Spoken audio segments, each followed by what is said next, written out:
شهر رمضان الذي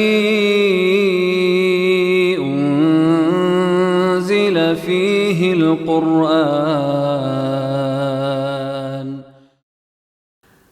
Bismillahirrahmanirrahim. Assalamualaikum warahmatullahi ta'ala wabarakatuh.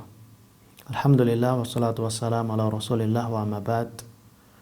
Para pemirsa yang semoga dimuliakan oleh Allah subhanahu wa ta'ala, kita memasuki pembahasan Majlis Ramadan yang keempat, yakni tentang keutamaan membaca Al-Quran di bulan Ramadan.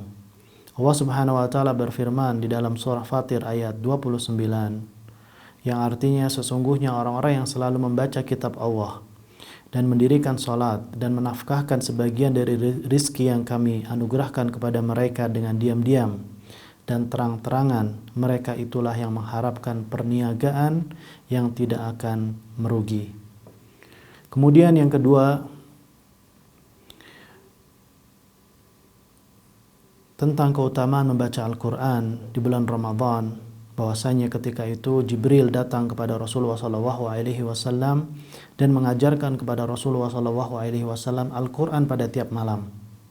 Kemudian keutamaan yang ketiga, Al-Quran dan puasa yasfa'an, akan memberi syafaat kepada pembacanya dan juga yang mengerjakan puasa. Hadza wallahu ta'ala alam wa sallallahu ala nabiyina Muhammad wassalamu alaikum warahmatullahi ta'ala wabarakatuh.